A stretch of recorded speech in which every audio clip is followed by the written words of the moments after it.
In fact, there is a very interesting question from Kunal. Kunal has a very interesting question. Would you mind asking the question? Mike?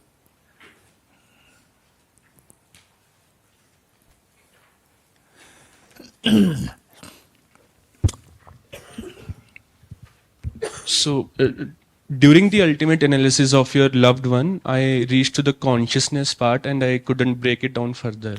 So, how can it be done? Okay, this is a big question. Very important question and big question. And this is the one which troubles many people, meaning that they could not get beyond this point. They get stuck there. Say with the flower we see that it's just a bunch of atoms, not atoms of flower. Every is pretty okay. Table, the top line, the legs, and so forth. And then go into atoms. Again, is pretty easy. But with the self, then we say that you have the 6 elements: earth, water, fire, air, space, and consciousness. When it comes to consciousness or the mind, how can you see that this is not the self? This consciousness of the self. This is a huge thing, and it's not just that, so as we said, that, okay, I'm a male, I'm a female, this is how we got it. I'm a male, I'm a female, which means that the consciousness does not have the gender. Gender is posited on basis of the body. And people can see me, but people cannot see my consciousness. So even the conscious, from that point of view, the conscious is not me. But still the consciousness, still you see the consciousness there. So that seems so object real. So how can you say that, in what way you can help yourself to say that this consciousness, even that is also a dream. If you know that this is like a dream, it's not really there, it's object real, then we can say that this is not identified as a self. But then how can we deconstruct the consciousness? This is a very serious question. Okay, so if you remember, I don't know whether yesterday or 2 days before, I did mention about the 3 choices. I think yesterday. 3 choices, remember? What are the 3 choices? Yes. Okay. Say, we talked about, in fact, your name? Yes. Galina.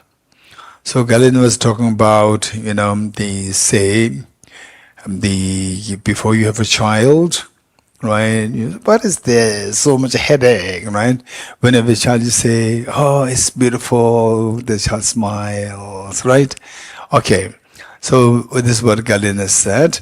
And then in a way, it's because of the love and affection. You feel tremendous love and affection. And that anything the child does looks so beautiful, right? And so this is the one part, say that there's a tremendous love and affection that you feel towards the child.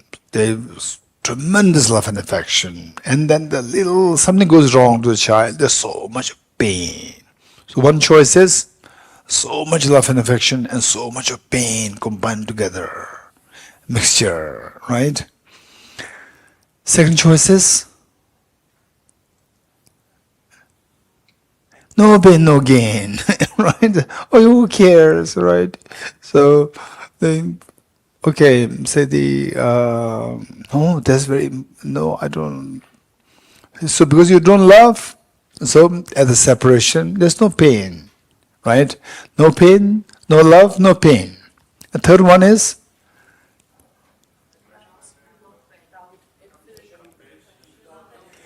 enormous compassion, but no pain. You're getting it? Okay, so this is what Kunal is saying.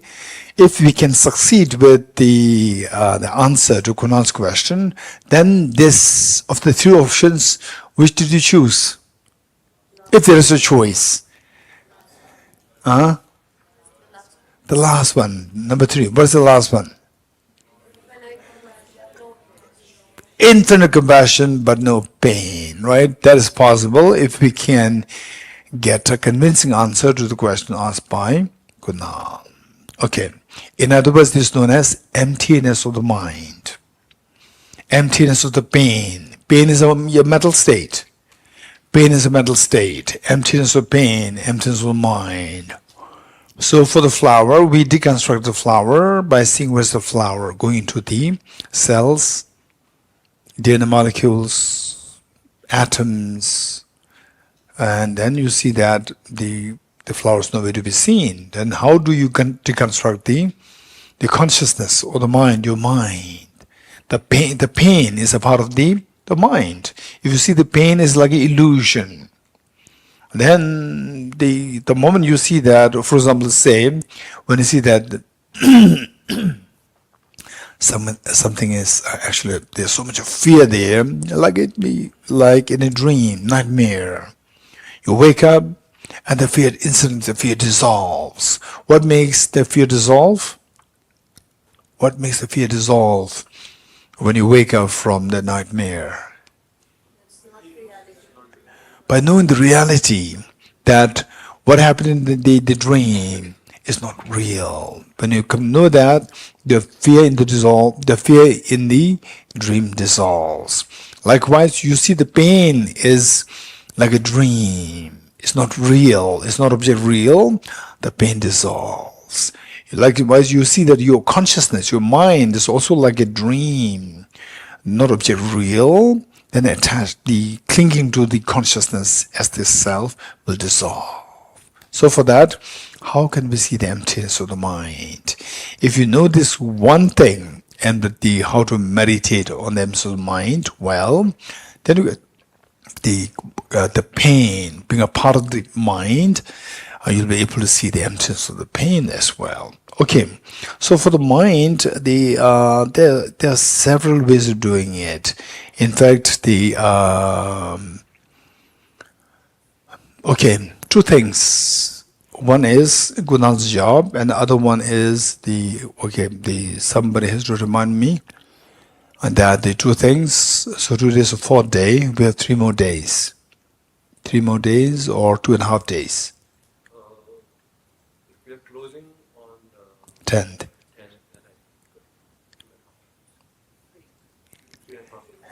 3.5 days. 3.5 days. Okay. Today is the 4th day. Today is the 4th. So today, keep it aside. Then 5th, 2.5 days.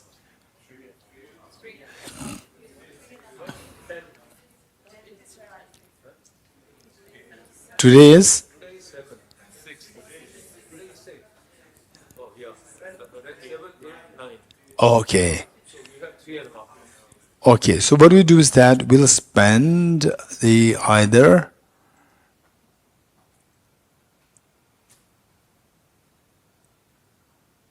today is 6th, so we're 7th, 8th, 9th, 3.5 days. Okay. So what we can do is that the 9th, 8th or 9th, Kunal, you have to ask a question. How to see the emptiness of the mind, emptiness of consciousness, and then this includes emptiness of the pain, which is a very important thing. You have to remind me on 8th. And then the rest of us, the questions that you might have, what I would suggest is the better would be if you can jot down your questions, so not necessarily what we are doing here. If anything related to what you think about, say, the compassion, what do you think about the real life challenges, difficulties, about rebirth, or about any question that they may not be like, okay, don't ask me math questions, right? Don't ask me physics questions. Don't ask me neuroscience, right? Or economics. I never learned economics. You getting it? And ask anything about related to the philosophy, psychology, and so forth. Any question that you might have, you bring them the written, And there will be, if possible, don't just wait till the last day. If you can bring it just now, you're getting it today, this afternoon, tomorrow, day after tomorrow. Keep bringing them, and we can I'll just flip through very quickly, and then later on, can give the answer in one go. Would like to have on 8th or 9th Krishna. Then we'll fix the cutoff there, get all the questions and give.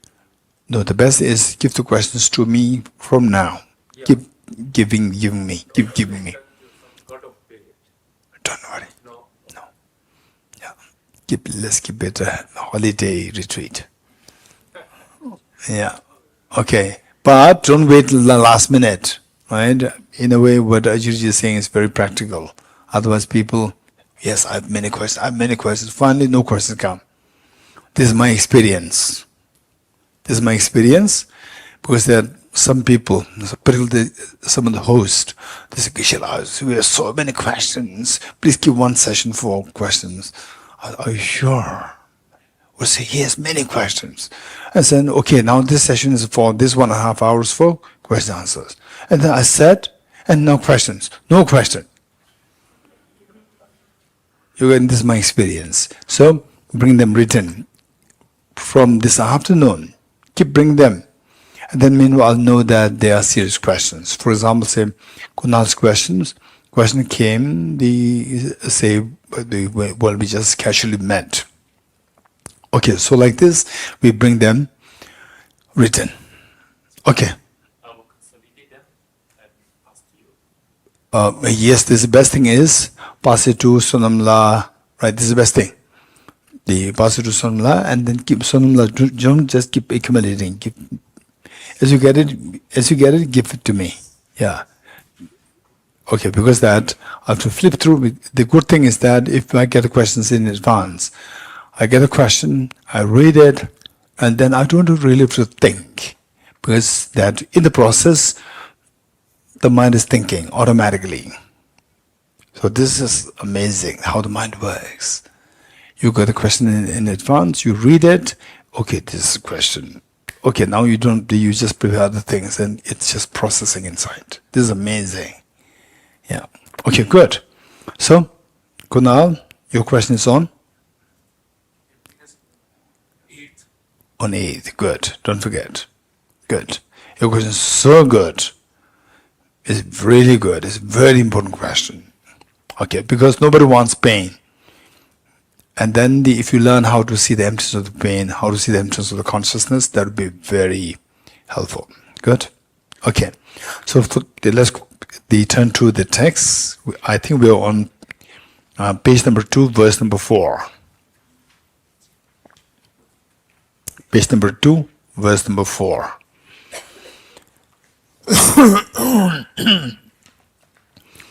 One is not freed by existence, meaning that one is not freed by the believing in objective existence. Believing in objective existence, the extreme of the absolutism. Nor one transcends the samsara through non-existence, meaning through nihilism. But believing in non-existence, meaning believing in nihilism, that nothing exists. This will not take us to the nirvana. This will not help us to transcend samsara. These two extremes. The two extremes will not help us to get to nirvana, will not help us to remove our miseries. But then how does one be liberated? It is through understanding existence and non-existence that the great beings are liberated. Okay. It is through understanding existence and non-existence, meaning the true nature of the existence and non-existence. What is really existence? What is really non-existence? Really meaning ultimately. You're getting it? Say, the true sense is through the understanding of the true nature. The true nature of existence and true nature of non-existence. What's the true nature of existence, true nature of non-existence? Hey, what's the true nature of the flower? Emptiness of the flower. What is the true nature of existence? Emptiness of the true existence. In other words, let's say that the flower exists or non-exists. It exists. It exists. In my left hand, flower exists or not exists? In right hand, non-exists. So existence, non-existence. Now, you subject both to ultimate analysis. You see the flower or not? Subject both to ultimate analysis, right? And you say, okay, I will subject ultimate analysis. You see the flower, yes. What is this? What happened? Okay, so what is in my left hand? Flower. What is in my right hand? No flower. Existence? Non-existence. You subject both to ultimate analysis, right? First here, do you see flower? No. So, in the eyes of ultimate analysis, in real sense, in the ultimate sense, the existence is not there. Now this non-existence, subject to this ultimate analysis, even this non-existence will also disappear. Okay, no flower. Yes. No flower in the eyes of ultimate analysis. So even the non-existence also dissolves. Existence dissolves. Both existence and non-existence dissolves in the eyes of ultimate analysis. So this is when you know the true nature of existence and non-existence. You're getting it? Say, what is this? Flower. Is it the true nature or the conventional nature? Conventional nature. You want to know, you have to know the true nature so that the deepest of the ignorance will be got rid of. True nature. True nature is that this is empty of objective flower. You getting it? Okay. Number 4, line 3. It's through understanding existence, non-existence, meaning understanding the true nature of existence and non-existence, that the great beings are liberated. Great beings meaning who can see things from the eyes of ultimate analysis. From the eyes of ultimate analysis, they see that existence and non-existence both are just the empty of ultimate existence. When you see that, then they will not be affected by seeing things as objectively real. You're getting it? They're not affected by. Okay. How many of you, when you were a small child, watching a movie in a movie theater, the ghost movie scared you? Raise hands. Okay. Mia? Scared? Not scared. Okay. Venerable. Okay. Okay. So now, if you watch the same movie, do you think you're going to be scared? Huh? Micah? No. Now, no. When you were little, yes. Okay. So the point is that why you are not going to be scared if you watch the same movie today. We scared you once when you were small, little girl, little boy. Why? Why are you not scared now? Anyone? Huh? Huh? Now we know the reality that this movie ghost is not a real ghost. You getting it? We know the reality. Once you know the reality, then see you are freed from the fear of this. So likewise, the great beings, meaning like the small child and the adult is like the matured one. So those people who see the reality as it is, these are known as the great beings, enlightened beings. So these beings are liberated by knowing the reality that things don't exist objectively. Okay, good. It is through understanding existence, through understanding the true nature of existence and non-existence, that the great beings are liberated from samsara. Okay. Number 5. Those who do not see ultimate reality, meaning what? Those who do not see ultimate reality means?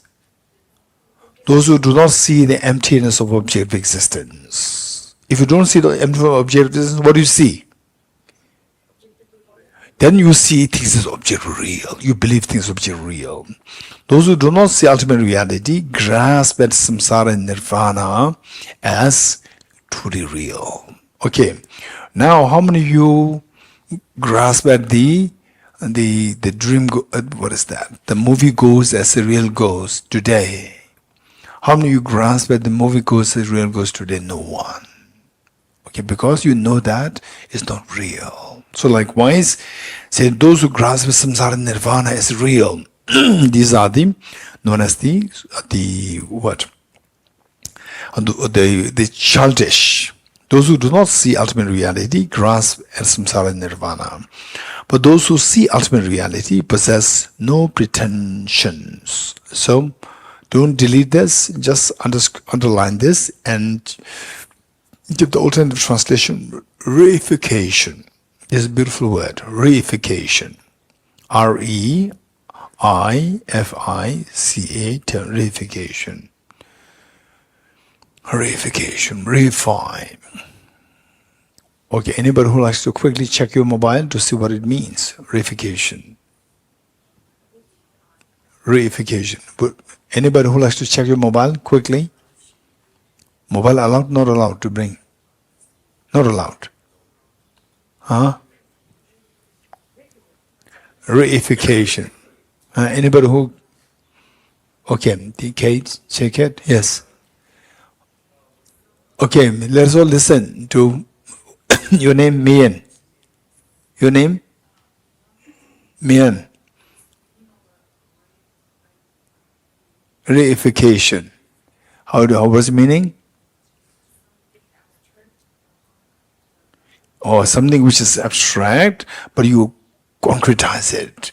You see it as very concrete. Reify meaning exaggeration. Even that is not even exaggeration. Exaggeration again is a little different shade of meaning. So reify meaning that it does not exist objectively and your mind solidified that as objective real. That's reification. Thank you. Okay, so instead of pretentious, it is the reification. So no pretentious, no reification of a world and its transcendence. Transcendence meaning nirvana, to transcend the world. Okay, so the once you see the ultimate reality, then you will not exaggerate, you will not objectify. You will not objectify samsara, you will not objectify nirvana. Okay, objectification stops. Number 6. Both samsara and nirvana, neither of these two exists. Exists objectively. Exists in real sense. Real sense meaning, in the eyes of neither samsara nor nirvana exists in real sense. Real sense meaning in the eyes of ultimate analysis. You're getting it? So, they say, what do we say? For example, say you are seeing illusion here. You are seeing illusion. You are watching a magical illusion. How many have watched magical illusion in life?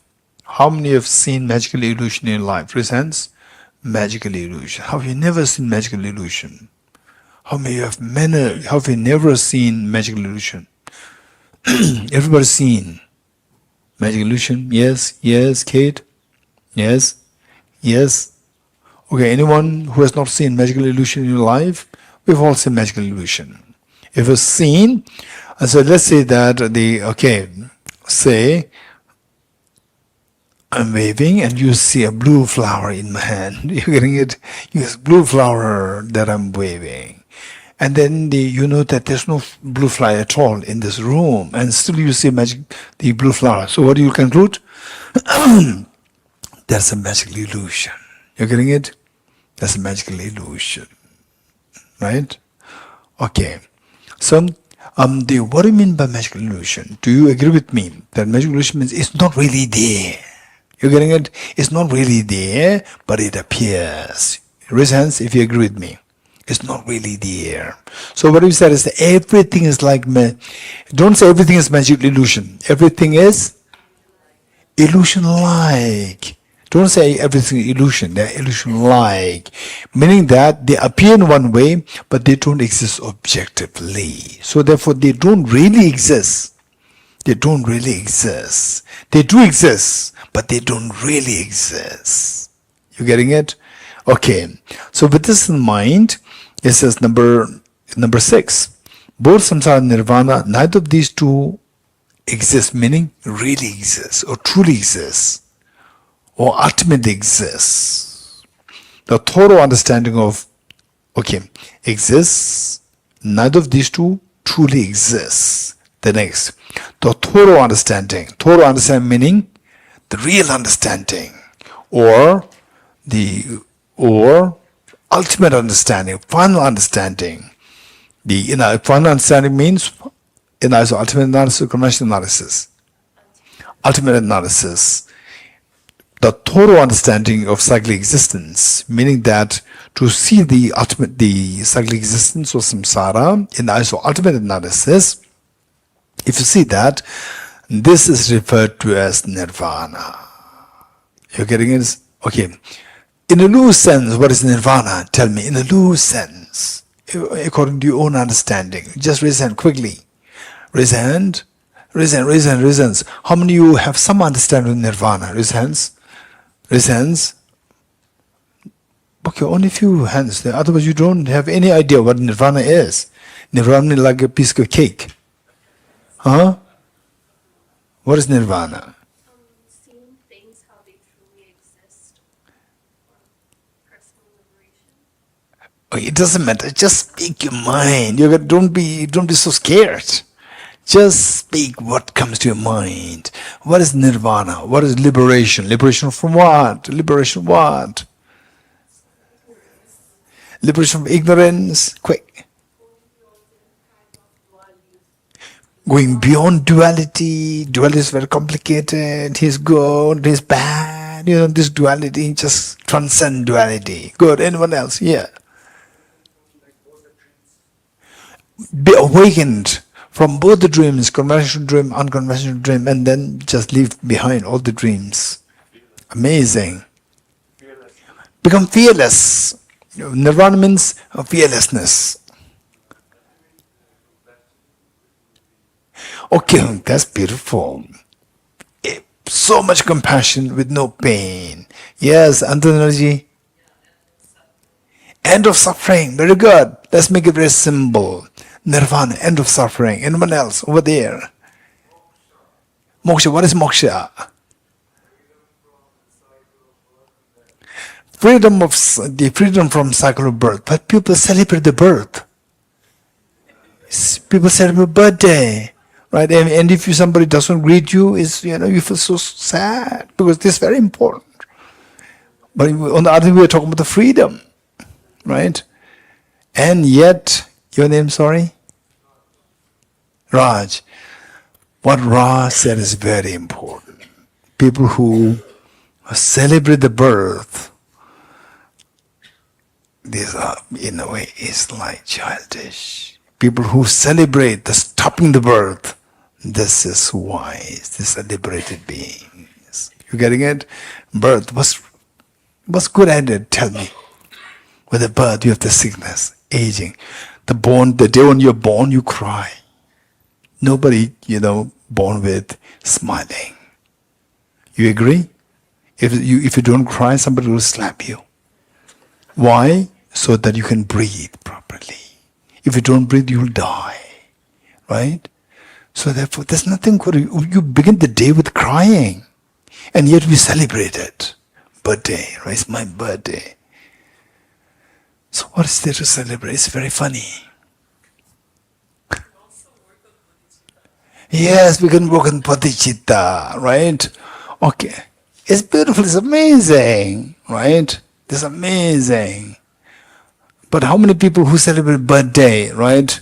Who are so angry if somebody does not take part in a birthday, they practice Bodhicitta. Right? Those people who really practice Bodhicitta, they don't mind somebody not celebrating your birthday.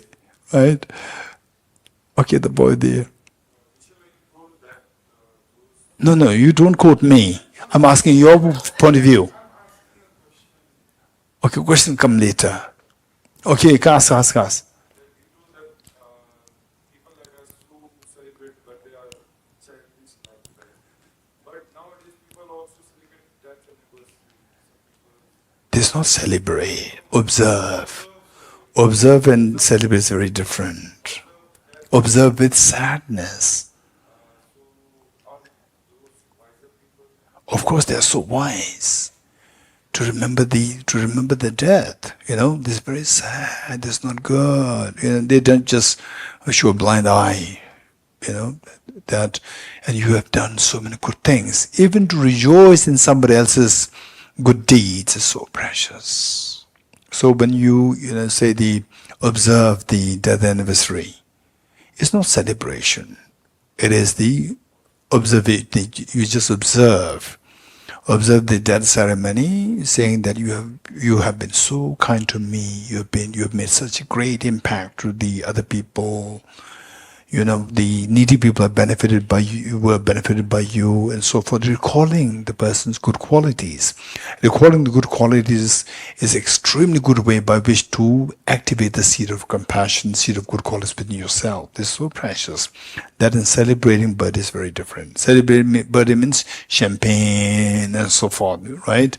And you get drunk and go into the ditch, right? This birthday celebration. Yes. Yeah, connotations. Yes.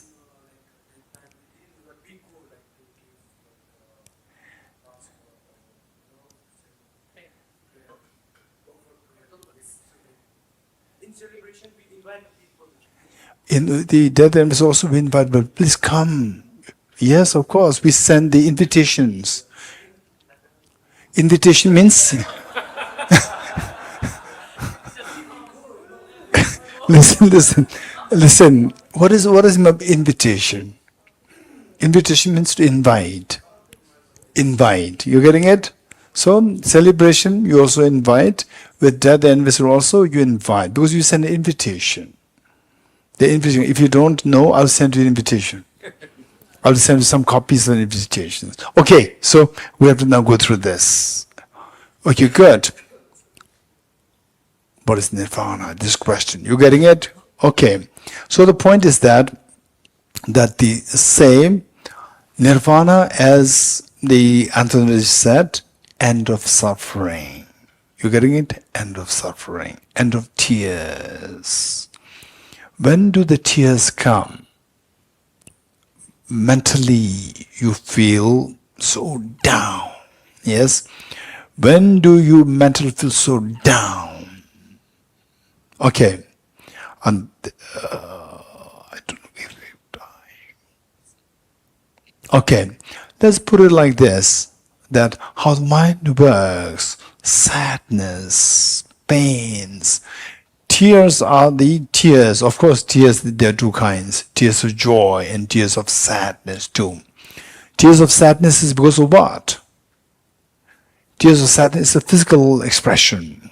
It's because of the internal sadness, right? Internal sadness. So what is internal sadness? Anyone? What do you mean by internal sadness? Yes.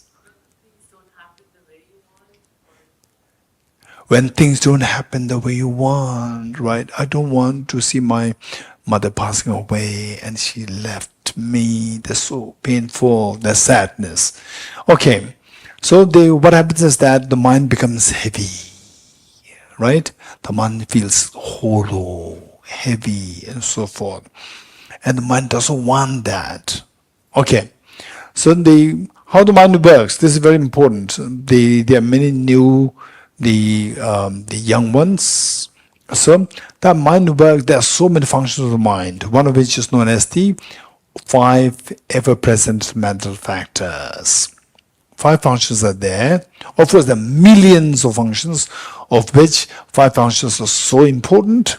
And if you know these things, we explain this, we talk about Nirvana, in relation to these 5 functions of mind, your understanding will become very rich and very refined. The 5 functions of mind, in Tibetan known as Kundunga. Kundunga, and in English, 5 omnipresent mental factors or 5 ever-present mental factors. Same. The 5 are: number 1, contact. Contact. Number 2, hey, Sharipema. Contact. Attention, yes. Number 3, Discrimination, Brother TBO, thank you. Number 1, contact. Number 2, attention. Number 3, discrimination. Number 4, Galina, what is number 4?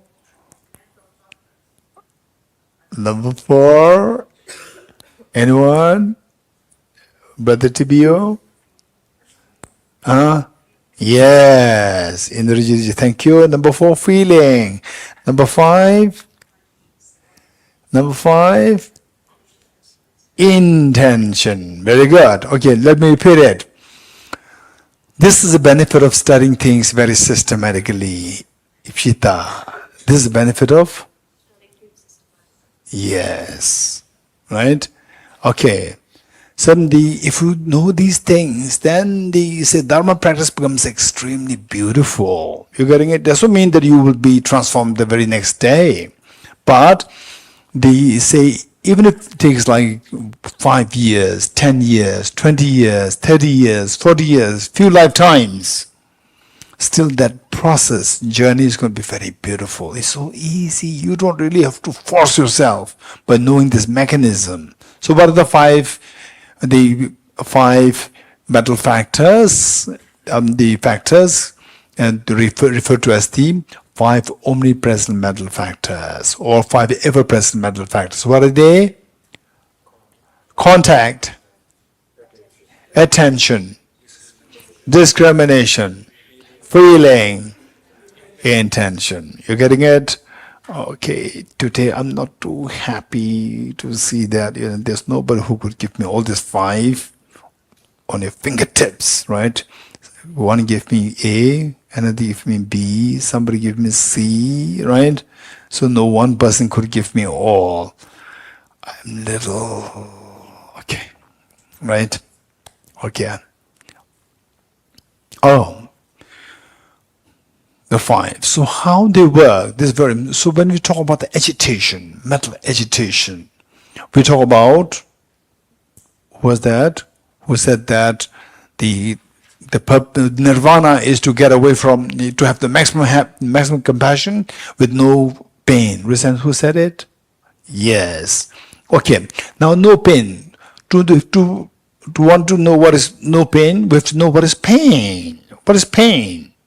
Pain is it can take different forms. Mental agitation, mental stress, anxiety, depression, right? And feeling confused, bewilderment,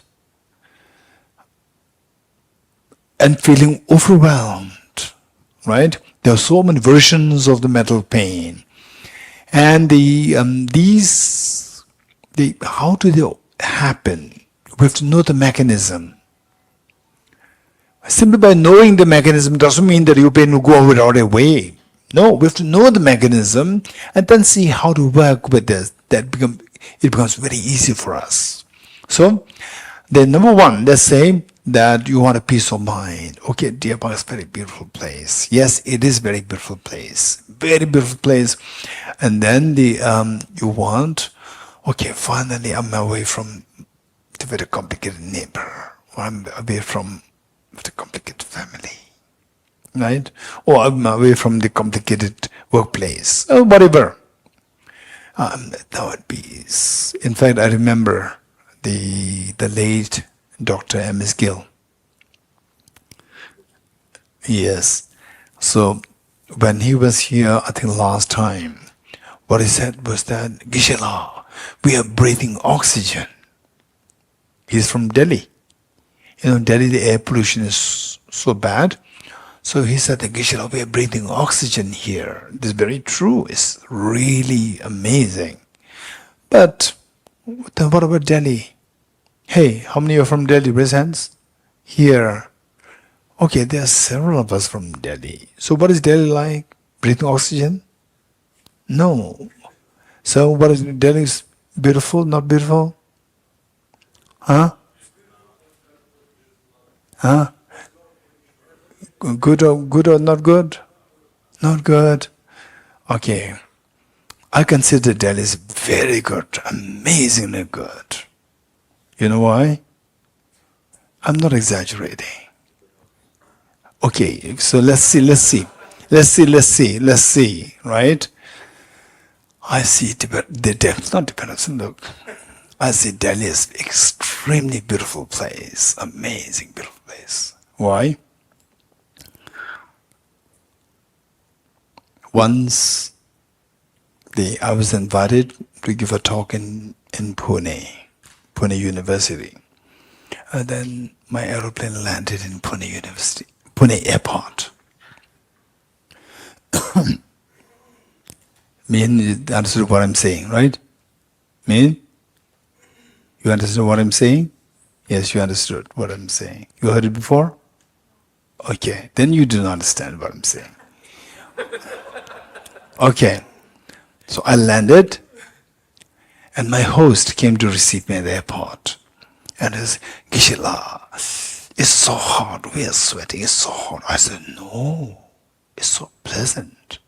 He said, no, it's so hot, we are very sorry. It's so pleasant, I could feel the breeze. And he said that, no, we are sweating. You must be joking. He said, no, we're not joking, we're sweating. Then I said, okay, thank you, Delhi. Thank you, Delhi. Because of Delhi, wherever I travel in the world, I feel the breeze everywhere. I feel the breeze. And people who have the breeze, they live with the breeze, they don't feel the breeze, they feel the sweat. You know, I feel the breeze because of Delhi. I feel so grateful, Delhi. Extremely grateful. Yes, Ipshita? Huh? You agree? Okay. Okay, so why did I digress? Nirvana, what is Nirvana? Huh? Beer. Oh, yes. Yes, beer. Okay, let's say, yes, thank you, Damala. Okay, so I'm here, stay away from all the complications. Okay, peace. I don't want to attend the class. I simply want to feel the peace here. And you said, and then suddenly, your neighbor also wanted to peace. He also came here. Right? You don't know then you never pass by. Right? What happened to you? Right? Instantly the peace is disturbed. You're getting it? Peace is disturbed. So what do you feel now? You feel disturbance. So what is mechanism of this disturbance? This is what we are sharing. What? The 5 ever-present mental factors. You're getting it? First, what you do is that you are just close your eyes, very peaceful. I'm breathing oxygen right here. Then your neighbor passes by. Neighbor also felt that I'm breathing oxygen. Neighbor passes by. Neighbor sees you, use your neighbor, right? So you come in contact. Your mind come in contact with your neighbor. Contact. And then, is this my neighbor? Right? I run away from the neighbor. Is it my neighbor? You pay attention. Paying attention, you say that, yes, indeed, this is my neighbor. Discrimination. Yes, this is my neighbor. What's the feeling? Unpleasant feeling. Right? Unpleasant feeling comes. So you like the unpleasant feeling or you don't like it? You don't like the unpleasant feeling. So what? You want to remove the unpleasant feeling. And how to remove the unpleasant feeling? You have to remove the trigger of the unpleasant feeling. What's the trigger of the unpleasant feeling? Your neighbor. You're getting it? Your neighbor, right? Okay, Micah is not happy with the neighbor, blaming the neighbor, right? Okay, so but what triggers the unpleasant feeling you in that point? Micah will not feel agitated when you see the neighbor passing by. No. She's very different. People who feel agitated, this is what I'm talking about. People who feel agitated, they feel this the unpleasant feeling. What is the trigger? The neighbor passing by, right? So you have to remove the neighbor. And the neighbor will not go away. Neighbor says, I also paid. Why should I run away? Why should I go leave? You're getting it? I also paid, right? So if you feel uncomfortable with me, you leave. Right? Okay. So the point is that you cannot push the neighbor away. So because of this, what happens is that your mind, because as long as the neighbor is there, unpleasant feeling is there within you. You want the unpleasant feeling or not? You don't want it. So what you do is you resist. You resist the factor which gives unpleasant for resistance. With the resistance, what's the indication? For example, if the car is, what is that? What do you call it? Stopped, put on the brake. When the car is at full speed, you put the brake. What happens? It gives a shrieking sound. It shrieks, right? Why this sound is given? Like this. Why? Because of the friction. Friction is the resistance. You're getting it? This friction. So your mind feels friction. And friction is pleasant, unpleasant. Very unpleasant. So this friction, your mind resisting. Intention to resist. Intention to push the person away from you. The intention to push the trigger away from you. But yes, you cannot, of course, just say you get away. You cannot say like this. So your mind continues to do that. Mentally you do that. That is a resistance. That instantly is, because resistance, what happens? Why do you put the oil in some of the wheels? Because the resistance, there's a friction happening. Because the friction, and in some cases you also have to water. For the stone cutter, metal cutter, you have to have the water dripping, right? Why you put water? Not to smoothen, cooling. Who said it? Kunal, you're smart. Or whatever you said, you don't say it much. What you said is so gem. Cooling. It's for the cooling, because with the friction it heats up. Right? So when you become angry, your body heats up. Yes? With the anger, the body heats up. Okay. So that's a friction. Body heats up. So because of this, you have to cool it down. Cool down. We say, when someone is angry, you say, cool down. Right? This word, cool down. Yes, Omar? Use the word cool down. Right? You just put the cool water. Cool down, to cool down. So what is happening is that the resistance is happening. Resistance is extremely, you don't want this resistance, you want peace. What is a peace? No resistance. It's a peace. Now the opposite of peace is happening, resistance is happening. That is on the intention level. This is mental, disturbance. That mental disturbance, if it is acute, it is anxiety. If it is heavy and extended, prolonged, it is depression. You're getting it? So this is how our uneasiness arises. This is the mechanism how it arises. Now, if you don't want this mental resistance, intention, resistance, if you don't want that, what should you do? You should change of the 5. Intention level, you don't want the resistance happening on which level? Intention level, intention to move away from the object. So if you want to change this, you have to change the previous mental factor. What is previous mental factor? Feeling. You have to change the feeling from unpleasant to the pleasant. If the feeling is pleasant, then what happens? You want it, you don't want it. You want it, then you will embrace, you will not resist. You will embrace. You're getting it? If you want to change the resistance to embracing, you have to change the feeling from unpleasant to the pleasant. How to change the feeling? Feeling is determined by what? Discrimination. The discrimination, okay, look, my complicated neighbor, instant unpleasant feeling comes. You're getting it?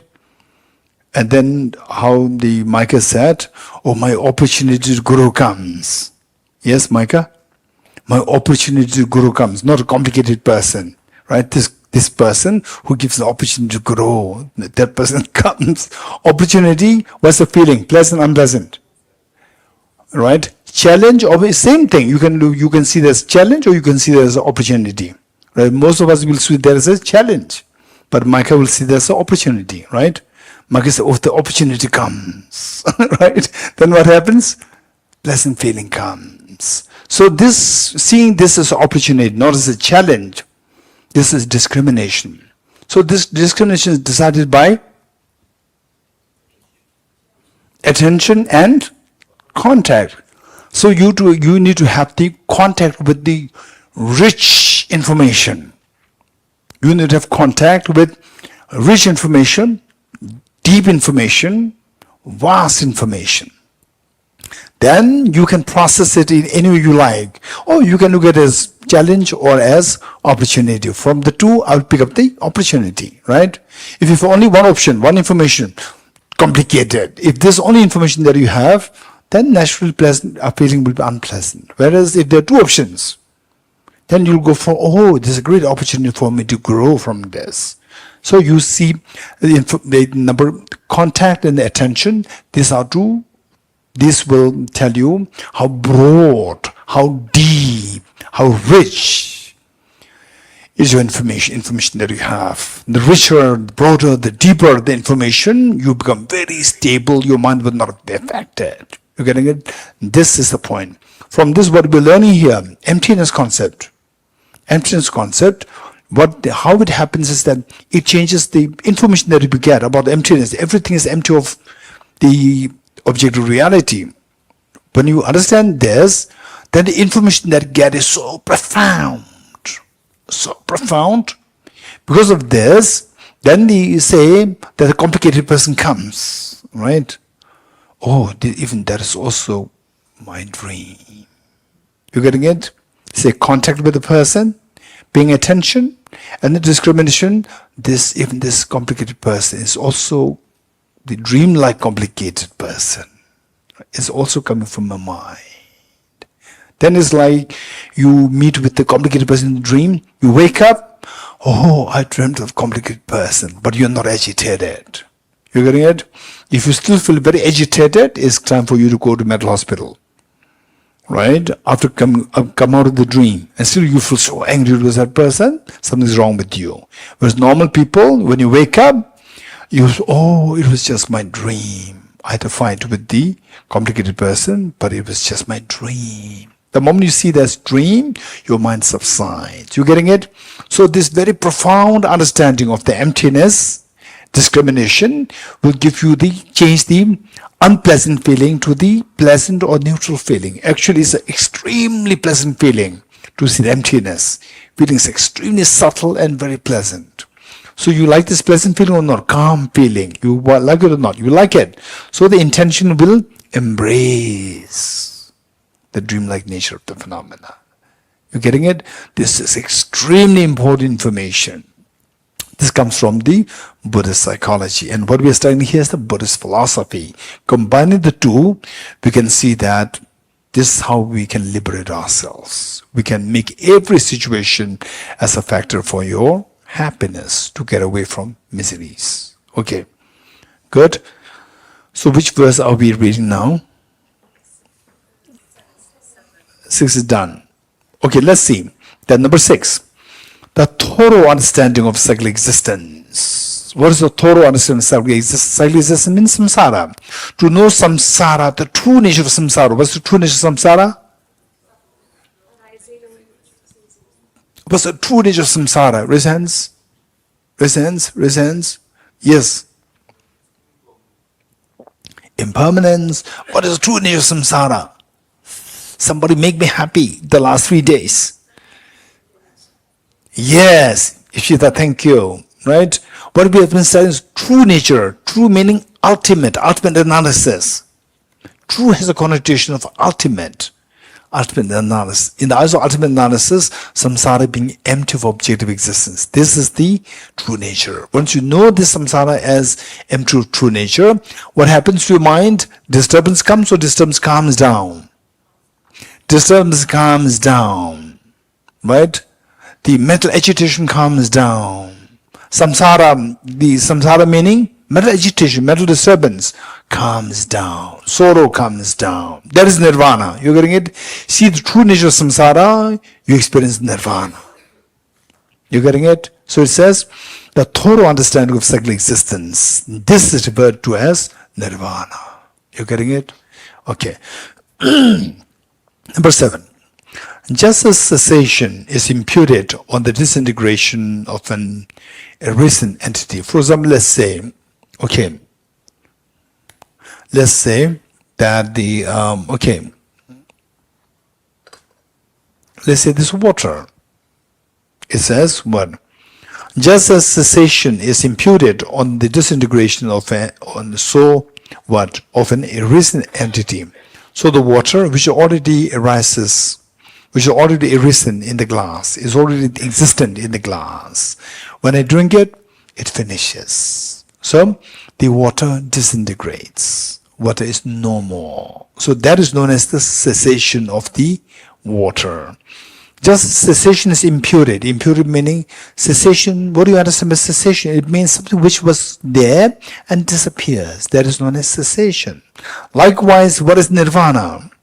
Just as cessation is imputed on the disintegration of an arisen entity, so too the sublime ones accept. Sublime ones meaning the enlightened ones. Enlightened ones, for them, what is meant by cessation of suffering? What is meant by cessation of suffering? Cessation, here, there are two cessations. The first one is cessation in general. Cessation meaning, say the disappearance or coming to end. The first one, coming to end. For the water comes to an end when you drink it. Or 2022, 23, now coming to an end. Right? There's no cessation of 2023. But there's another cessation where our miseries,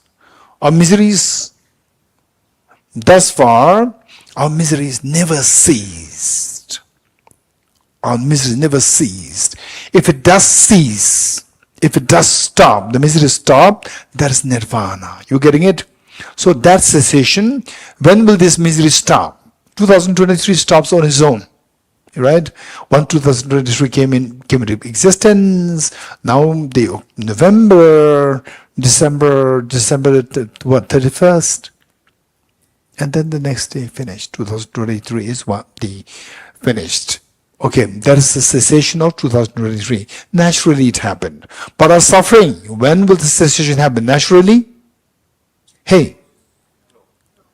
Right? It will never happen naturally. So which means that to bring the cessation of suffering, you have to do something. How can this be brought about? How can we bring the cessation of suffering? Anyone, just give you ideas. I'm not looking for a technical answer. Anything. Yes. Karma, like give good deeds, then suffering. Okay, we do good deeds and suffering can come to an end. Okay, Ajikasala. Thorough understanding of the emptiness of objective existence. Sheribama.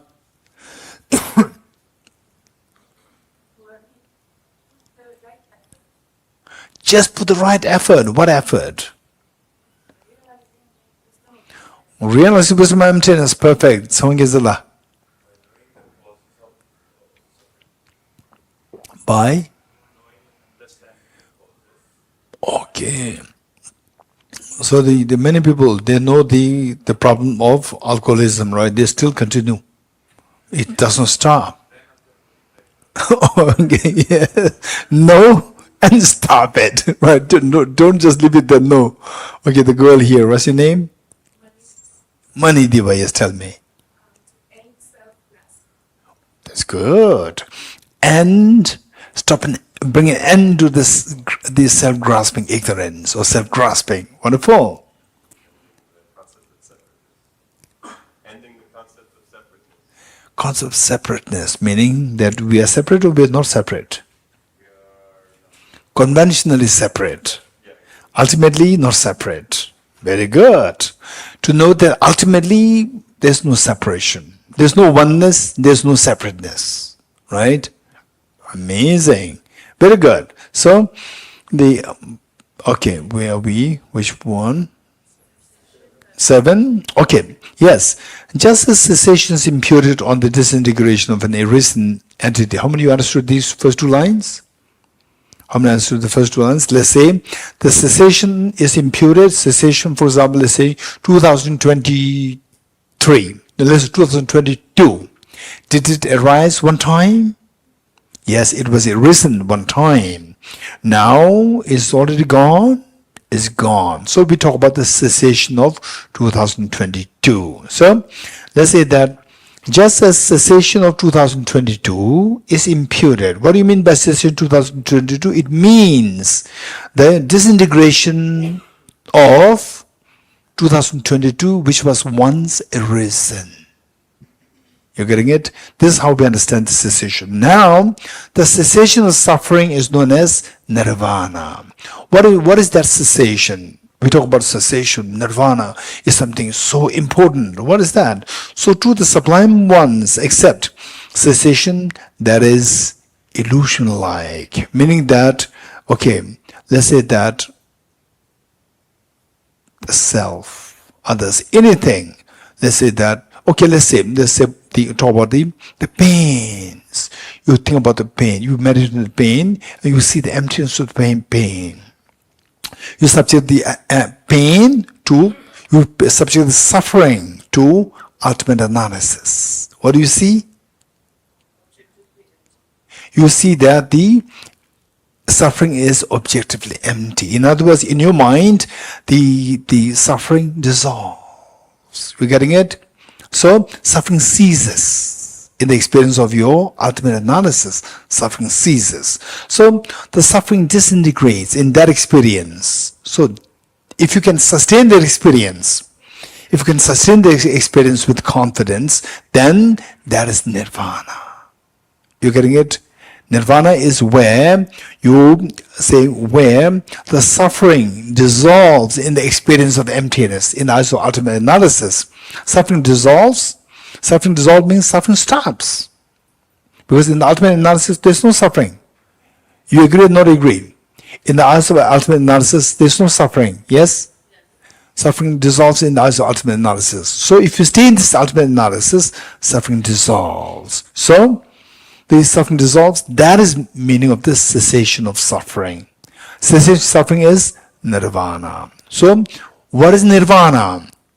People talk about the cessation of suffering, where the suffering stops. There's also Nirvana, right?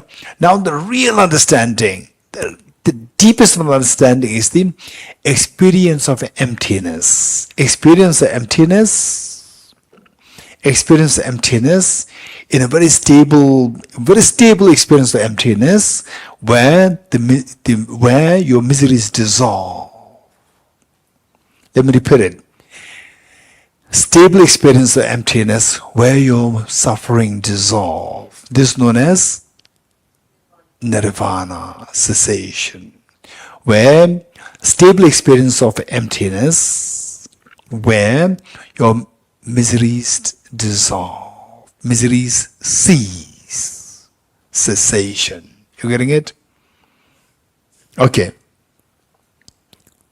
So because of this, let me say that, okay, your suffering, let's say that each one of us, we have our own suffering at the moment. Say mental pain, we have our own suffering, right? So, yes, Manideepa was discussing about the suffering and the truth, ultimate truth of suffering, compassionate truth of suffering. These two coexist or not, right? Okay, so our understanding is yes, these two coexist. Now she is more interested to know not only coexist in your mind, right? What's it like to see the coexistence of these two, right? So she wants to become a Buddha otherwise. In other words, this is what she wants to become. She wants to see the true truths simultaneously, directly, right? So that is when the Manideepa will become Buddha. Okay, so with this what I'm saying is that your suffering and the emptiness of the objectification suffering, these two coexist or not?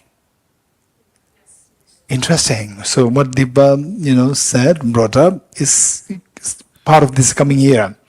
Your suffering, so much problem, right? Okay. So this problem, when you feel the problem, emptiness of the objectification problem coexists with the problem or not? Do they coexist or not?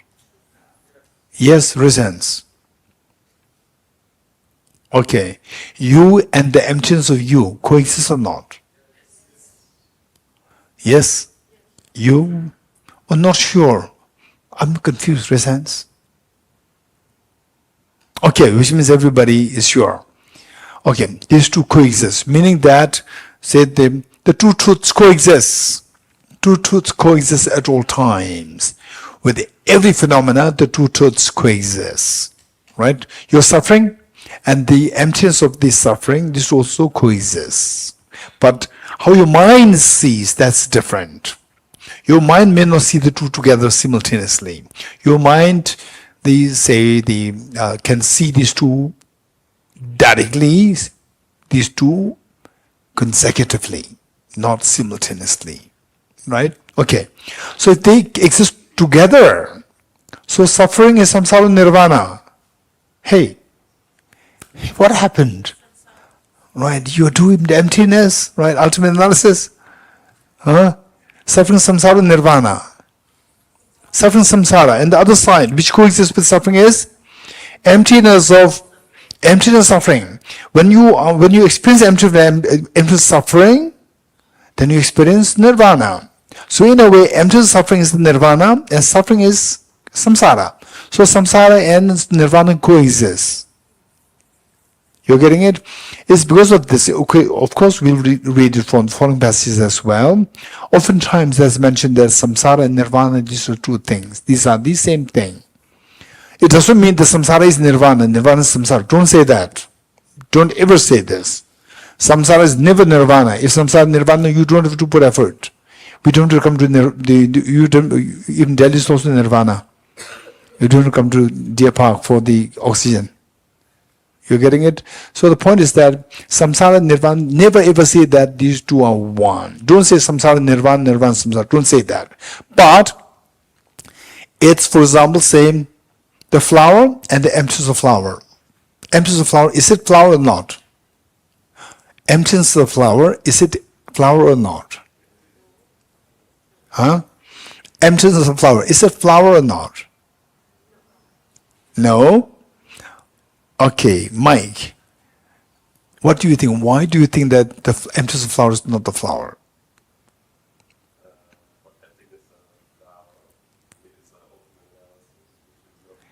Very good. Wow, that's amazing. Flower is something which makes sense only to the conventional analysis. So emptiness of flower doesn't make sense to the conventional analysis. If it's a flower, it should make sense to the conventional analysis. That's amazing. Thank you. I didn't think about this. That's very good. So emptiness of flower is not a flower. Flower is not emptiness of flower. But these two are the same entity.